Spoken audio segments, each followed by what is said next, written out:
Tengan buenas tardes, bienvenidos y bienvenidas a nuestra sala de estudio. Vamos a darle continuidad en esta ocasión a el ciclo de estudio de psicología revolucionaria que estamos desarrollando, para luego también dar paso a algunas clases del libro de la Gran Rebelión, dos grandes obras en las cuales el maestro Samael nos entrega claves supremas para la eliminación del yo y para la comprensión de la ilusión de este mundo.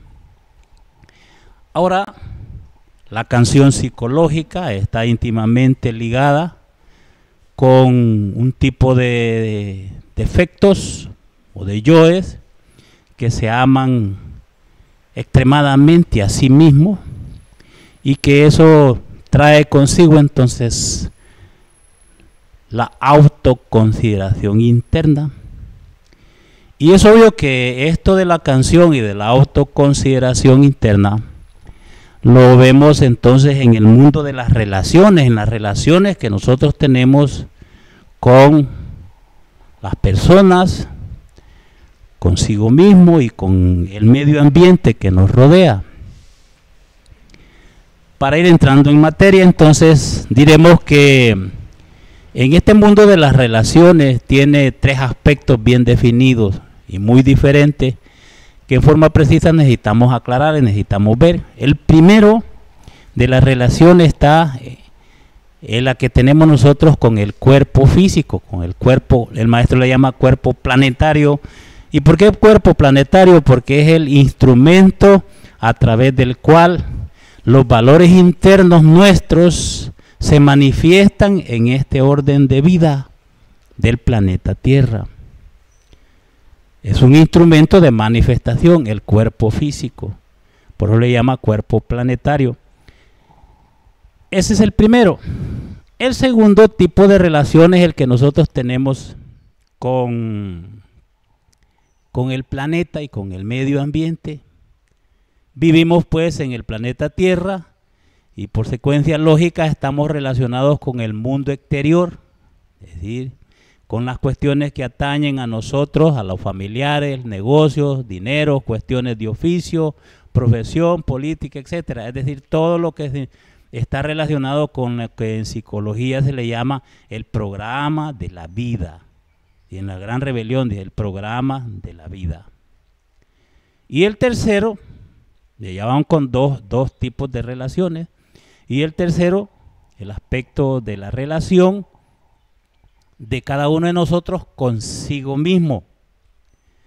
Para la mayoría de la gente este tipo de relación no tiene la menor importancia, nos dice el venerable maestro. Pero consigo mismo no significa con el cuerpo, porque eso es el cuerpo físico, aquel que entonces cuidamos, que estamos tratando de que se mantenga bien, que tenga suficiente medicina, alimento, cubrirlo de manera adecuada con la ropa y un refugio en donde se guarece entonces el cuerpo y se protege de la intemperie, que son las casas. Pero la relación consigo mismo es algo psíquico. El sí mismo no es físico, es psicológico. Entonces ahí vamos definiendo esos aspectos. El primero y el segundo están definitivamente relacionados con la parte externa. Y desafortunadamente, dice el maestro, a la gente solo le interesan los dos primeros tipos de relaciones, mirando con la más absoluta indiferencia al tercer tipo, es decir, a la parte interna nuestra. Tanto el cuerpo físico como el mundo exterior son observables. Tienen una existencia externa, pero el sí mismo tiene una existencia no observable, sino auto-observable. Es decir, por ser de naturaleza psíquica, porque no es física. Y dijéramos, no es tridimensional, más bien es tetradimensional. El sí mismo. Que el sí mismo es el que existe en este mundo externo, en este mundo es el que existe a través y se manifiesta a través de nuestro cuerpo físico. No sé si vamos quedando claros en ese aspecto. Por eso es que son tres tipos de relaciones muy diferentes. Dice el venerable, alimento, salud, dinero, negocios constituyen realmente las principales preocupaciones del animal intelectual, equivocadamente llamado hombre. Y eso es lo que nos interesa a nosotros. Le ponemos interés a aquello que nos va a traer beneficios económicos, beneficios para el cuerpo y la personalidad, para la comodidad del cuerpo. Pero lo psíquico no se le pone atención. De hecho, cuesta muchísimo más. Resulta evidente que tanto el cuerpo físico como los asuntos del mundo son exteriores a nosotros mismos, son externos al sí mismo, ¿no? El sí mismo es el que menos se le pone atención, sin embargo ahí está el que piensa, el que siente aquello que se manifiesta entre nosotros, surge una idea, que surge cualquier manifestación psíquica y que luego entonces de forma mecánica induce al cuerpo a moverse y a actuar. Ese es el asunto. Ahora el sí mismo entonces, en sí, y el mismo cuerpo físico tiene grandes aspectos muy desconocidos, ¿no? Creemos siempre tener algún conocimiento de nuestro cuerpo físico, mas en realidad ni los mejores científicos del mundo saben mucho sobre esto, dice el venerable. No conocen tan a fondo ese cuerpo de manifestación, a lo que le llama cuerpo físico. En realidad es físico toma una forma física, pero esa forma entonces está, dijéramos, impulsada, la vida misma que viene entonces a manifestarse en ese cuerpo físico, no es tridimensional. Y tiene una fuente, obviamente, hay campos electromagnéticos, magnetismo puro, electricidad, energía, la que se viene manifestando entonces y que le da forma a los órganos, a los sistemas de nuestro cuerpo y luego a nuestro cuerpo entero, ¿no? Si vamos nosotros y vamos a comprar una medicina en la farmacia o estudiamos qué es lo que hemos comprado, entonces vienen ahí las fórmulas químicas que necesitan ciertos órganos del cuerpo para poder seguir funcionando. En el fondo, definitivamente, lo que hemos comprado es cierto tipo de elementos químicos y energéticos que necesitan entonces los átomos y las moléculas de nuestro cuerpo para poder funcionar. Y ahí sentimos un alivio en los dolores y en lo que tenemos. No hay duda de que el cuerpo físico, dada su tremenda y complicada organización, está ciertamente mucho más allá de nuestra comprensión, porque si bien es cierto, esta forma física es perceptible a nuestros cinco sentidos, la vida en sí, que pone en movimiento al cuerpo, no es perceptible sensorialmente. Es definitivamente, son procesos energéticos complejos que constituyen entonces el fondo vital orgánico del cuerpo. Entonces no se conoce ni siquiera el cuerpo físico con su fundamento vital. Ahora, seguimos en lo que respecta al segundo tipo de relaciones, que es al mundo exterior. Somos siempre víctimas de las circunstancias y es lamentable que todavía no hayamos aprendido a originar conscientemente las circunstancias. Y aquí, ¿por qué nosotros somos víctimas de las circunstancias? Porque las circunstancias o los eventos de la vida están programados, son parte del programa de la vida mecánica de nuestra existencia.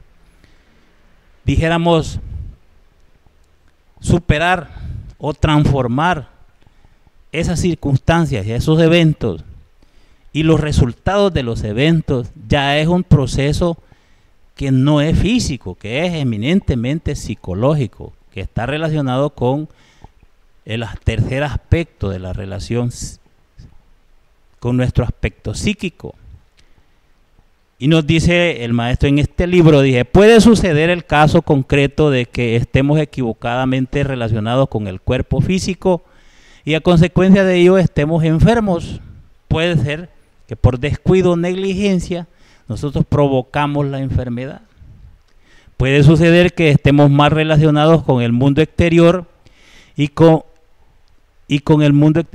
resultado tengamos conflictos, problemas económicos y sociales, etcétera, etcétera. Puede ser. Pero aquí entonces vamos nosotros viendo la complejidad de nuestra propia existencia, porque entran en acción muchas leyes de la naturaleza, muchas leyes. Por lo tanto, nosotros necesitamos establecer correctas relaciones no solo con nuestro cuerpo físico o cuerpo planetario, y con el mundo exterior, es el medio ambiente en el cual nosotros vivimos y desarrollamos nuestros procesos vitales, sino también con cada una de las partes de nuestro propio ser, y eso ya es interno. Eso ya es interno, y es más, no solo es interno, sino que trasciende al sí mismo, porque el yo psicológico no es una parte autónoma de nuestro propio ser, no es una parte sino definitivamente un accidente grave que ocurre entonces y que degenera y hace de nuestra psiquis algo anormal. Estamos hablando de la psiquis de la humanidad terrestre, de los terrícolas, de nosotros como terrícolas. Por eso dijéramos lo que se le llama extraterrestre, es decir, dijéramos comisiones sacratísimas de lo que vienen de otras galaxias o de la misma galaxia o del mismo sistema, se acercan a estudiar el caso extraño de una humanidad que tiene cuerpo físico y que tiene existencia, pero que vive definitivamente en un ambiente ilusorio, falso, proyectado. Y eso es lo que llama la atención. Y por eso a veces se llevan algunos para estudiar ese fenómeno y cómo puede existir la multiplicidad psíquica dentro de un cuerpo físico, manifestándose a través de un solo instrumento. ¿Quiénes sufren? Dice el venerable, por falta de iluminación, ya yendo hacia nosotros mismos. Interior, deben conectar su mente con los centros superiores de su ser, de su propio real ser. Pero eso ya implica una relación intensa con nosotros mismos, es decir, el tercer tipo de relación y mucho más profunda porque vamos hacia el ser. Y esa es la raíz de las grandes contradicciones íntimas, porque no ponemos en contacto, dijéramos, las energías del ser supremo, cósmico, nuestro propio, dijéramos, expresión cósmica del ser o del Padre, con lo que aquí internamente llevamos. Si son incontables los aspirantes deprimidos que por falta de poderes psíquicos y de iluminación íntima han renunciado al trabajo esotérico sobre sí mismos. Pocos son los que saben aprovechar las adversidades que se presentan en nuestro propio trabajo para entonces fortalecerse, para buscar definitivamente el avance. Por eso es que una de las leyes y una de las pruebas de los elementos, ¿saben?, que es que lo mete entonces a grandes adversidades con el fin de que de las adversidades uno saque todo el material para salir fortalecido en la vida. Y no en la vida, sino que tomando la vida como una escuela, es decir, tomando este mundo como una escuela en la cual nosotros podemos salir fortalecidos. Y por eso dice el venerable, en tiempos de rigurosa tentación, abatimiento y desolación, uno debe apelar a la íntima recordación de sí mismo, a ese contacto con el ser, a ese recordatorio, a recordar permanentemente que existe y que somos parte de un ser superior, de un cosmos H, como le dice en la revolución de la dialéctica, que es el hombre cósmico, que es el superhombre, ¿sí?, o el Adán Kadmon, como le dice también en la Cábala, es nuestro Padre cósmico común. Y nosotros somos parte integrante de eso. cuando nosotros nos damos cuenta de que existe y que somos parte de ese ser, y que todo lo que nos ocurre en este mundo definitivamente está íntimamente relacionado también con la voluntad de nuestro Padre interno, entonces la adversidad que podemos estar pasando puede ser transformada, y esas circunstancias que pueden ser dolorosas, que pueden provocar sufrimiento, pueden fortalecernos espiritualmente. Y de eso se trata el trabajo interior en una relación con esa tercera relación que empezamos viendo.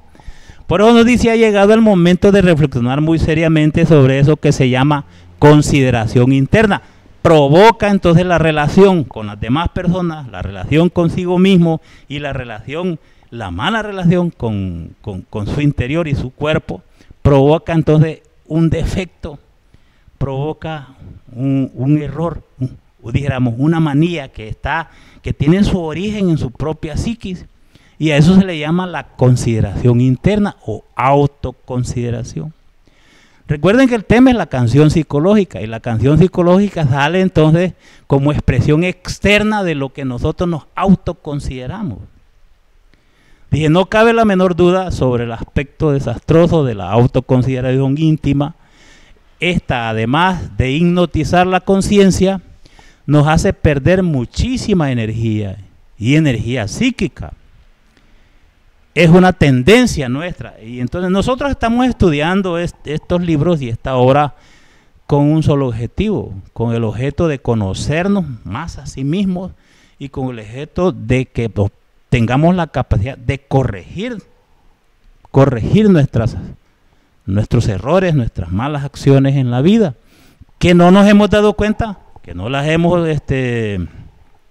apreciado, observado por algún descuido, o porque no aplicamos entonces la técnica que nos devela el maestro Samael en estos libros, como la autoobservación. Pero vamos, entremos a ver qué es eso de la autoconsideración íntima. De si uno no cometiera el error de identificarse tanto consigo mismo, la autoconsideración interior sería algo más que imposible. Pero ¿de qué manera se identifica tanto consigo mismo? Dice, cuando uno se identifica consigo mismo, se quiere demasiado, siente piedad por sí mismo, se autoconsidera, se autocompadece de uno mismo, ¿verdad? Piensa que siempre se ha portado muy bien con fulano, con sutano, con la mujer, con los hijos, etcétera, y que nadie lo ha sabido apreciar, etcétera. Total, es un santo, y todos los demás unos malvados, unos bribones. Porque dice entonces la autoconsideración, y yo que he sido siempre una gran persona, y yo que nunca le he hecho mal a nadie, ¿por qué me tratan así? ¿Por qué no me lo reconocen? Y esto, mire, esto se ve en el mundo común y corriente, en cualquier persona que jamás ha tomado ninguna clase de este tipo, como se ve en aquellos personajes que después de 10, 20 años en el movimiento gnóstico, por ejemplo, siguen sin comprender y siguen sin poder modificar las circunstancias de su propia autoconsideración. Por favor, reconózcanme lo que yo he hecho en toda esta institución. ¿Por qué no me reconocen mi sacrificio? Así habla el yo. Así habla. Y espera entonces que le rindan tributo, y espera que le atiendan una alfombra de pétalos de rosa para caminar. Entonces si un instructor al final confundido actúa de esa manera, lo único que demuestra es su ignorancia total de la naturaleza de su trabajo apostólico. Este mundo es un mundo diseñado con fuerzas anticrísticas, y por lo tanto aquel que se pone a hablar a favor de las fuerzas crísticas, el mundo lo va a repudiar y lo va a odiar. Y no espere entonces alfombras rojas para caminar en un mundo de este tipo. Así es la vida, así es natural. Y nosotros comprendemos eso, ¿por qué nos vamos a estar autoconsiderando? ¿Y por qué me pagan así después de yo haber hecho tanto? Después que les di el bocado que me iba a comer, se los di a ella, y pues empieza a hacer cuentas. ¿Ven ustedes el origen de la autoconsideración? De ese terrible yo. Y son yoes del fariseos, ¿no? Que operan en nosotros mismos. ¿Por qué estamos estudiando? Y vuelvo a repetir eso, porque queremos descubrirnos a nosotros mismos cuando, sin saberlo y de manera inconsciente, estamos haciendo eso. Y estamos provocándonos dolor, provocándonos sufrimiento, reclamando a los demás sobre eso. Y una de las formas más corrientes de la autoconsideración íntima es la preocupación por lo que otros puedan pensar sobre uno mismo. Tal vez supongan que no somos honrados, sinceros, verídicos, valientes, etc. ¿Y qué van a decir si yo hago esto? ¿Y qué dirán? ¿Y por qué dicen eso? Y entonces esta es una de las formas más comunes de la autoconsideración.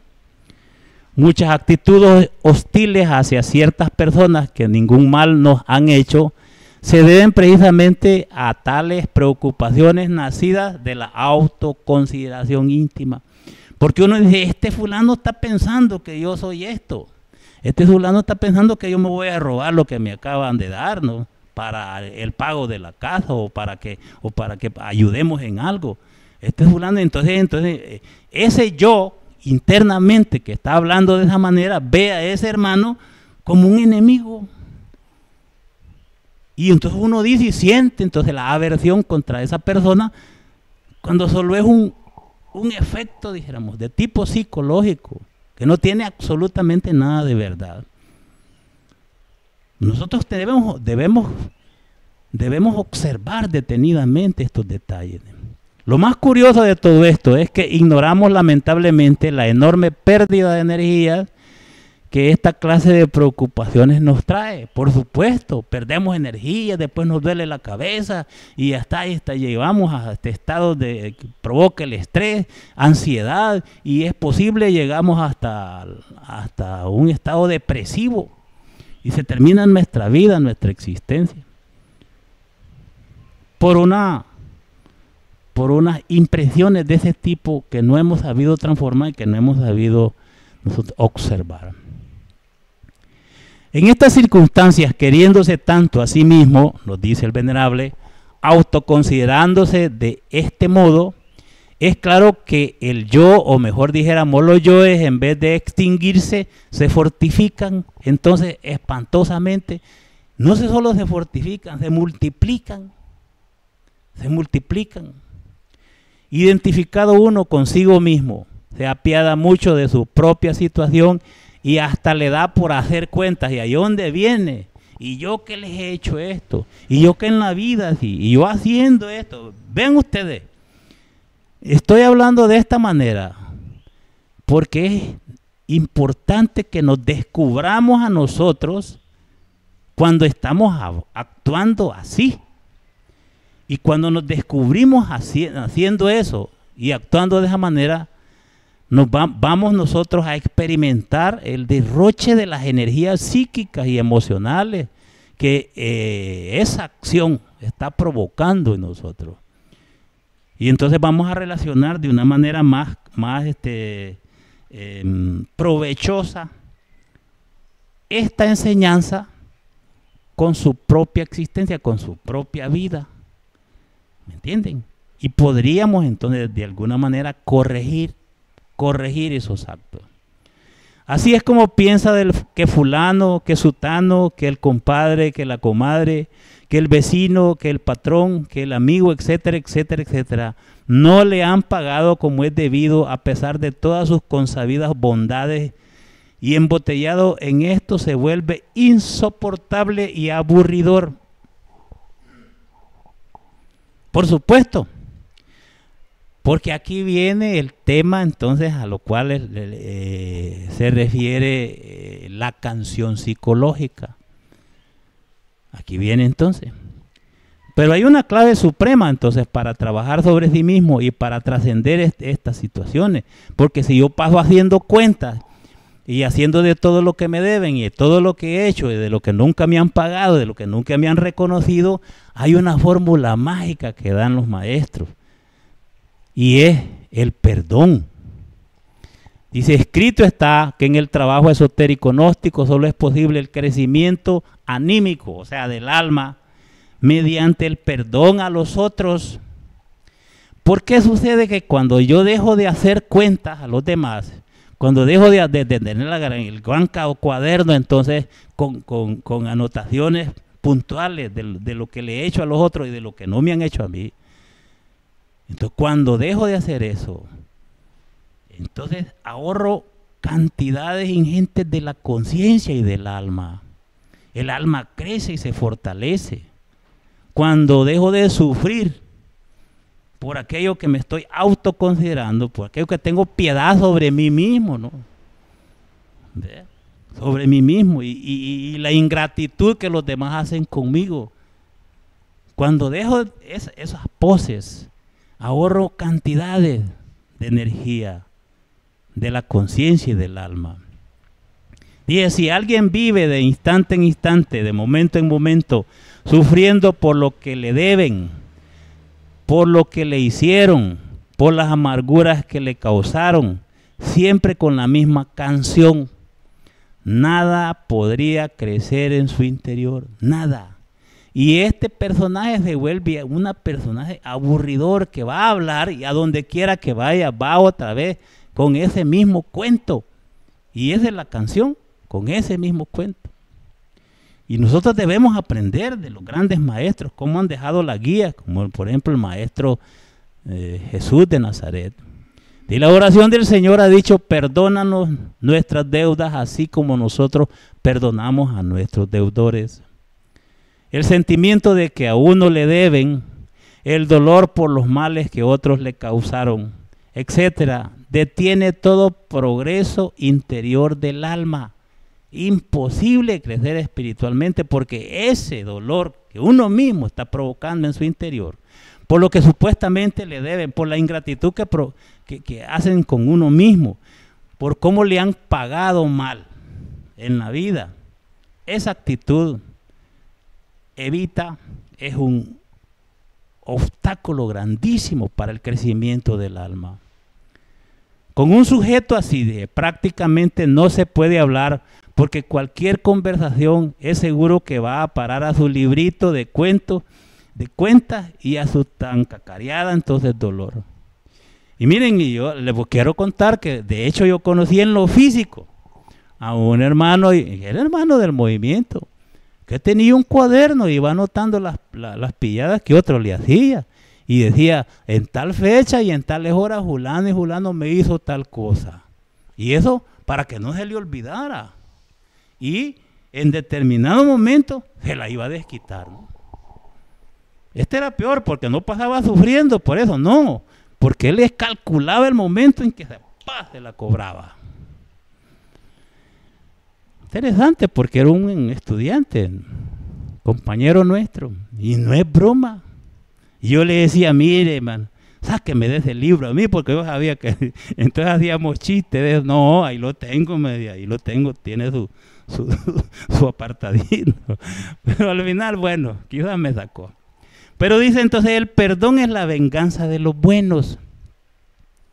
Dice, el perdón es la venganza de los buenos. Y el gran maestro Jesús dice, ponte de acuerdo con tu adversario pronto, en tanto estás con él en el camino. No sea que el adversario te entregue al juez y el juez al alguacil y seas echado a la cárcel. Lo mejor es arreglar eso. Y arreglar eso dentro de uno mismo. De cierto digo que no saldrás de ahí hasta que pagues el último cuadrante, dice ahí en el Evangelio de Mateo. Si nos deben, debemos.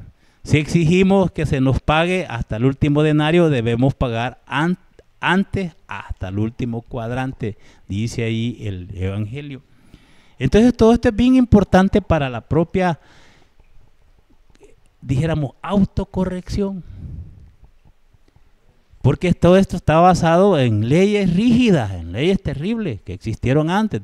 La ley de la misericordia es una influencia más elevada que la ley del hombre violento.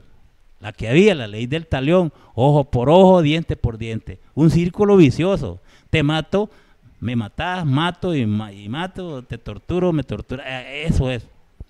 Y eso definitivamente no es de inteligente, no. Dice, esta es la ley del talión, ojo por ojo y diente por diente, círculo vicioso absurdo.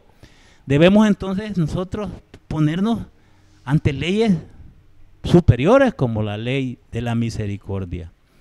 Las disculpas, la cumplida satisfacción y las humillaciones que a otros exigimos por los males que nos causaron, también a nosotros nos es exigida, aunque nos consideremos mansas ovejas. Estamos analizando este proceso de la autocorrección y de la canción, el hacer cuenta, ¿no? Colocarse uno bajo leyes innecesarias es absurdo. Mejor es ponerse a sí mismo bajo influencias superiores, bajo la influencia del trabajo esotérico gnóstico. Es urgente, indispensable e inaplazable colocarnos inteligentemente bajo las influencias maravillosas del trabajo esotérico gnóstico. Olvidar que nos deben y eliminar en nuestra psiquis cualquier forma de autoconsideración. Y esto que nos deben, no estoy hablando de procesos de lo que es esta vida, de dinero, de préstamos, de lo cosas, sino cosas psíquicas que nosotros reclamamos hacia los demás por lo bueno o los servicios que definitivamente uno considera que le ha hecho a los demás, cuánto le ha servido, cuánto le he dado, cuántos favores le he hecho, y esto es lo que me pagan, y entonces vas a sufrir a través de la autoconsideración interna, crea un gran sufrimiento. ¿Para qué entonces estudiamos esto? La gnosis del gran maestro Samael está destinada a aquellos aspirantes sinceros que verdaderamente quieren trabajar sobre sí mismos, transformarse y cambiar esta vida, cambiarla. Esto que estamos estudiando posiblemente algunos de ustedes lo vaya y lo experimente, que eso es lo importante, ¿no? Esto no es un proceso eminentemente teórico, sino que este conocimiento debemos entonces aplicarlo a la vida para ver entonces, descubrirnos a nosotros mismos en las condiciones esas, ¿no? Si observamos a la gente podemos evidenciar en forma directa que cada persona tiene su propia canción, es decir, su canción psicológica que está repitiendo y que en cualquier momento llega ante nuevas personas, llega y busca a alguien que le escuche la canción, que le escuche los clamores que andan, ¿no? Cada cual canta su propia canción psicológica. Quiero referirme en forma enfática a la cuestión de las cuentas psicológicas, sentir que a uno le deben, quejarse, autoconsiderarse, etcétera, autocompadecerse de lo que los demás hacen con uno después de tanto servir. Y ahí está haciendo cuentas y cuentas cuando debería olvidarse y vivir su momento tranquilamente, como decimos aquí, comerse los frijoles en paz. ¿Vea? Comerse los frijoles. Pero definitivamente nos gusta cantar y el cantar tiene un sabor bien especial definitivamente cuando se trata de mostrarle a los demás lo malo que son los otros y lo bueno que ha sido uno, ¿no? Y ahí viene entonces el proceso de la autoconsideración. Por eso este libro del maestro Samael de Psicología Revolucionaria es un libro tremendamente superior, ¿no? Para que nosotros entonces nos pongamos a la altura de la enseñanza entregada en ese libro, necesitamos definitivamente un buen desarrollo interno y un compromiso grandísimo con nuestro propio trabajo interior. A veces la gente canta su canción así porque sí, Bueno, uno entonces va donde un amigo y entonces, mira, sentate así. Y como ya sabe por qué va donde el amigo, porque le vuelve a contar la historia de aquella mujer que tanto quiso y que cuánto le hizo. Y ella al final se fue y lo abandonó y se fue con hoy. Y el amigo aquel escuchándolo y escuchándolo. Hasta que un día se va a aburrir, pero le gusta cantar esa canción. Y así porque sí. Sin que le den cuerdas, sin que se le aliente, y en otras ocasiones después de unas cuantas copas de vino. Echemos unas 2 que 3 y empieza y saca la canción y empieza a cantar y a cantar todas sus desgracias. Nosotros decimos que nuestra aburridora canción debe ser eliminada. Esta nos incapacita interiormente, nos roba mucha energía, nos drena, es dijéramos, aspecto de una especie de fornicación psicológica en la cual derrochamos la energía interna, la energía psíquica y nos gusta entonces estar. Rumiamos el dolor, como que somos rumiantes y estamos ahí y ya entonces se toman el cafecito y se toman entonces el té y con la misma canción todos los días. En cuestiones de psicología revolucionaria, alguien que canta demasiado bien, y aclara, no nos estamos refiriendo a la hermosa voz ni al canto físico, ciertamente no puede ir más allá de sí mismo. Se queda en el pasado porque no ha pasado de aquel instante, de aquello que le sucedió y no lo ha podido trascender. ¿Ve? Es el buen cantante. Una persona impedida por tristes canciones no puede cambiar su nivel de ser, no puede ir más allá de lo que es. No puede, porque se ha quedado ahí y está patinando en un evento y ese es el que está repetir y repetir y repetir. ¿Ve? En el terreno de la vida práctica suceden cosas insólitas. Aquí viene. Muy a menudo una persona cualquiera traba amistad con otra solo porque le es fácil cantarle su canción o porque el otro le escucha la canción, le escucha y a veces hasta le da cuerda para que siga, ¿no? Y a veces hasta llora el otro cantándola y entonces el otro está disfrutando ahí de las acciones. Yo he visto casos así. ¿Vea? Que gente y lo puya entonces para que empiece a hablar y hasta llorar, ¿no? ¿Vea? Desafortunadamente tal clase de relaciones terminan cuando al cantante se le pide que se calle, que cambie de disco, que hable de otra cosa. Hasta ahí llega la amistad esa. Cuando le dice, mira, ya me aburriste, que no tenés otra cosa de que hablar, le dice el otro. Hasta ahí llegó el amigo. Y ahí entonces truena y relampaguea, se va inmediatamente y si es posible no vuelve. Porque dice entonces, qué barbaridad, mire lo que me hizo ¿no? Yo confiaba en él, yo que le confié todo, que confesé mis dolores y mi tristeza buscando. Vean ustedes la canción, otra canción más. Y va a buscar a otra parte, alguien que esté dispuesto a escucharle su canción. Entonces el cantante resentido se va en busca de un nuevo amigo, entre comillas, de alguien que esté dispuesto a escucharle por tiempo indefinido, hasta que se aburra y le diga lo mismo, y ahí termina la amistad.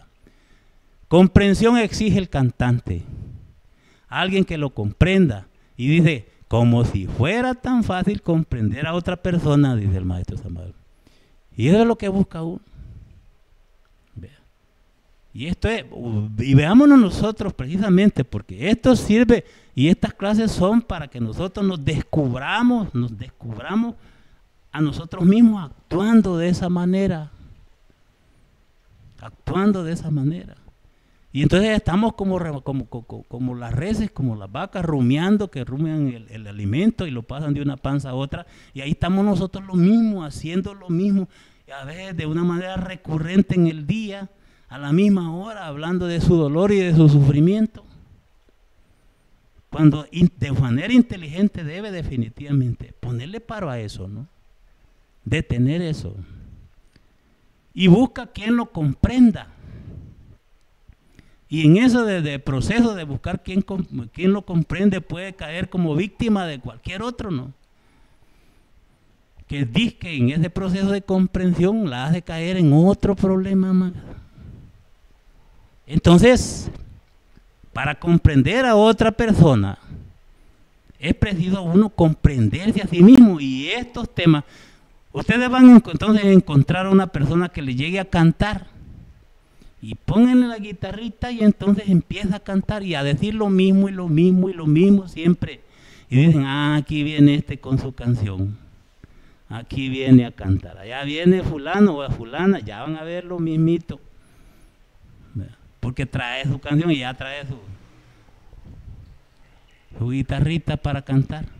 Entonces cuando uno comienza a observarse a sí mismo y descubre que también uno tiene esas manías y esos defectos, y que tiene cierta autoconsideración, autocompasión y unas cuentas largas que le hace a las personas que han vivido con uno, entonces se va comprendiendo a sí mismo, se va descubriendo a sí mismo y comprende al otro que está en esa actitud.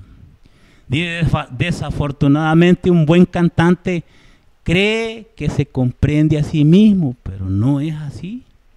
Son muchos los cantantes decepcionados que cantan la canción de no ser comprendidos y sueñan con un mundo maravilloso donde ellos son las figuras centrales. Por supuesto, porque que lo comprendan significa que lo pongan en un pedestal y lo pongan como ejemplo del estoicismo y del sufrimiento y de aquel que ha salido adelante a pesar de cuánto ha sufrido. Y eso es lo que busca, que se compadezcan, que lo autoconsideren a sí mismo.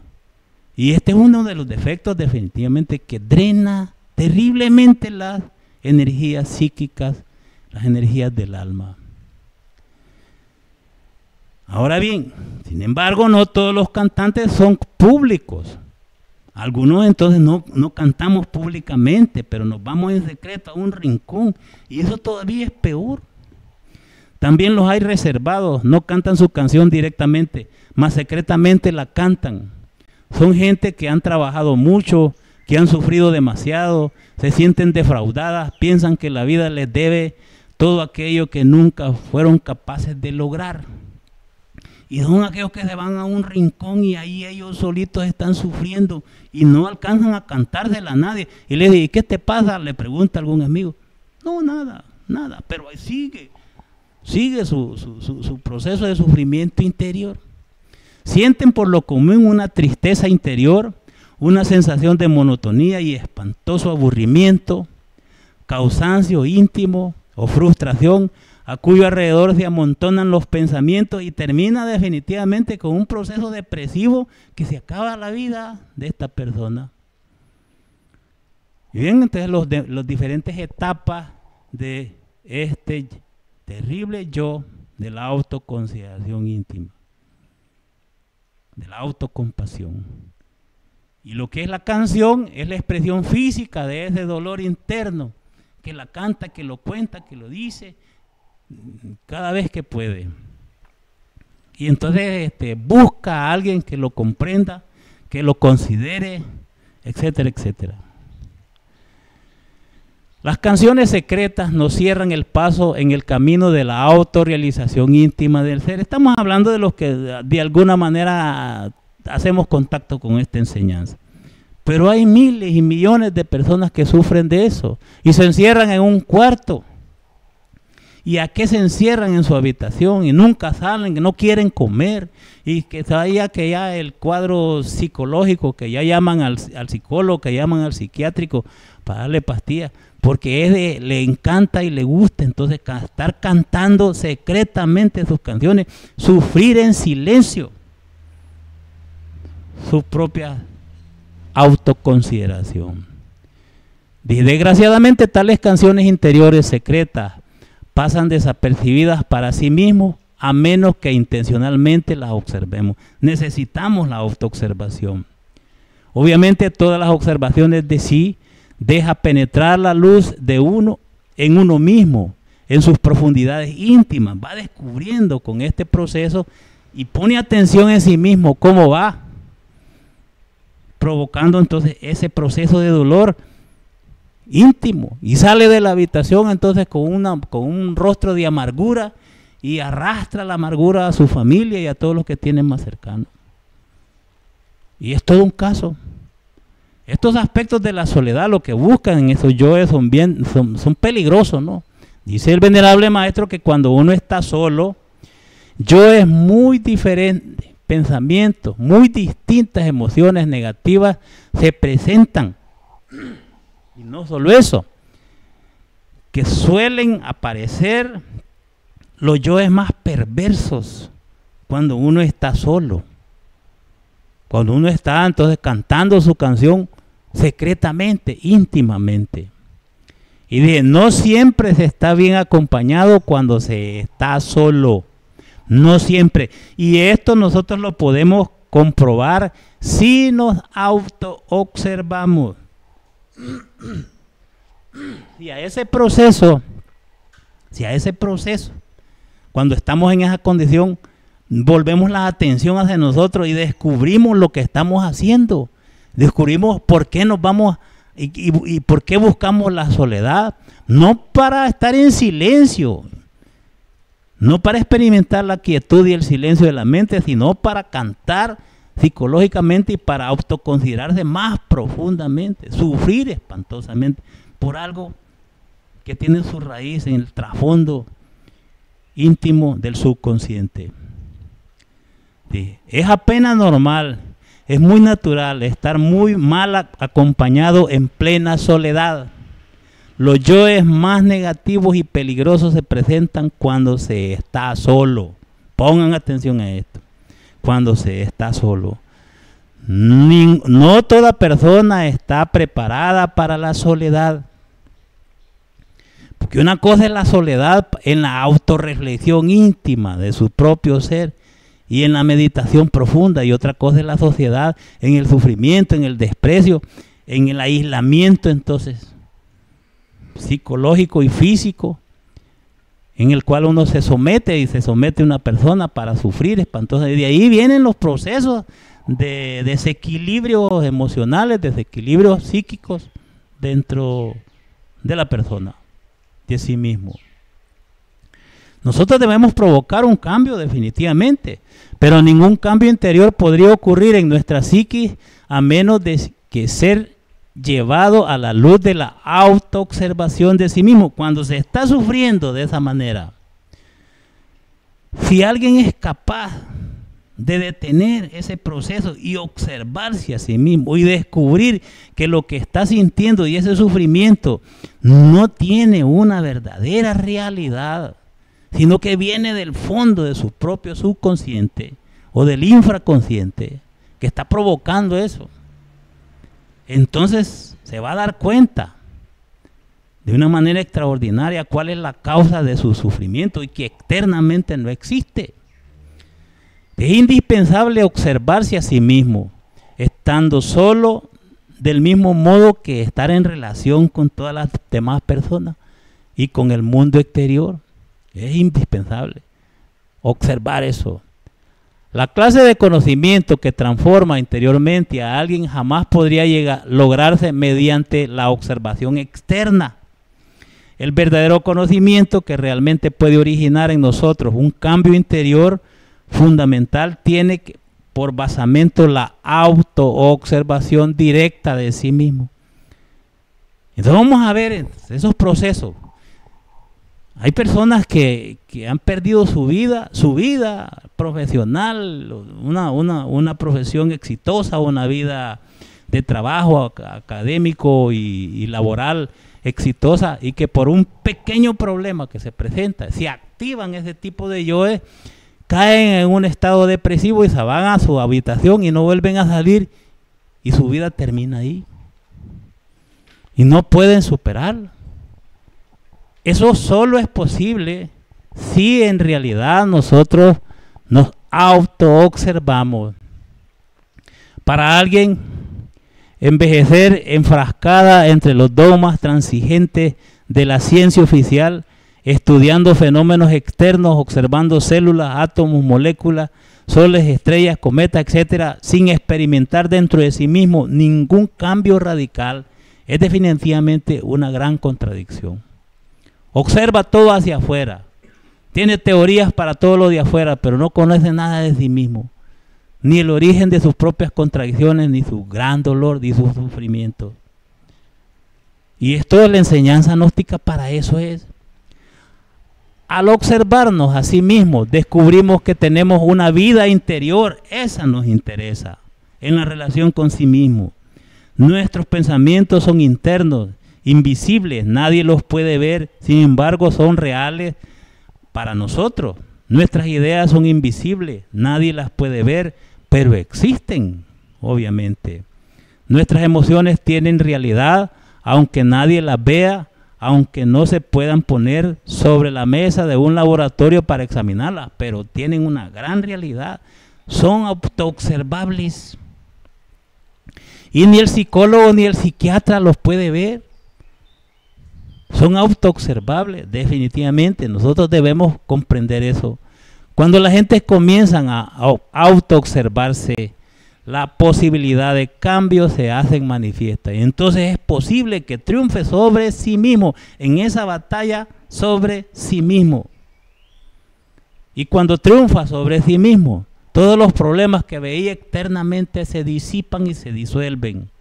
Porque los problemas tienen su origen en la psiquis humana, en la mente. Por eso dice el venerable, si queremos transformarnos radicalmente, necesitamos sacrificar nuestros sufrimientos. Muchas veces expresamos nuestros sufrimientos en canciones articuladas o inarticuladas, aquellas que son secretas dentro de nosotros mismos, las que nos vamos entonces a decir, nadie me moleste, no estoy para nadie, y se va para eso, ¿no? No para disolver los problemas, no para resolverlos, sino para agrandarlos más, para complicarse más la vida. Observar nuestro interior psicológico es indispensable para descubrir esos estados internos que provocan dolor y sufrimiento. Y vale la pena repetirles este aspecto, que nosotros estamos en relación a dos mundos.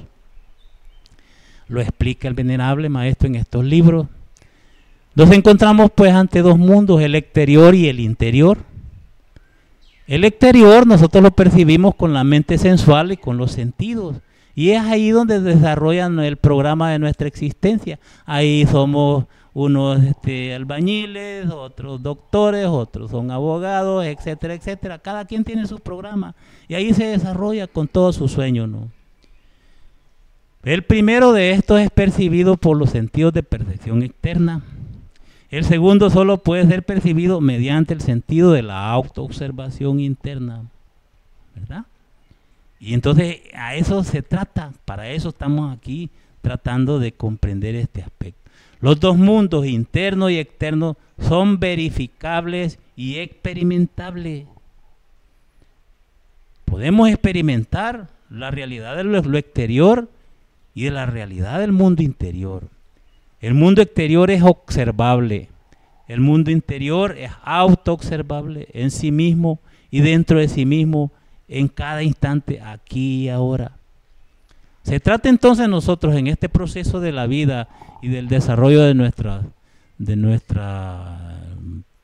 existencia sobre el planeta Tierra, sobre esta corteza terrestre, de saber entonces equilibrar esa relación con esos dos mundos, el externo y el interno. Y el externo definitivamente tenemos que saber por dónde caminar, por dónde irnos, por dónde entonces no caernos, o si va conduciendo un vehículo, entonces cómo va a conducir el vehículo para no provocar un accidente, etcétera, etcétera. Se necesita entonces. El mundo exterior es donde nosotros tenemos el trabajo, donde conseguimos el dinero para comer y para vestirnos y para nuestras necesidades del cuerpo físico y de la personalidad.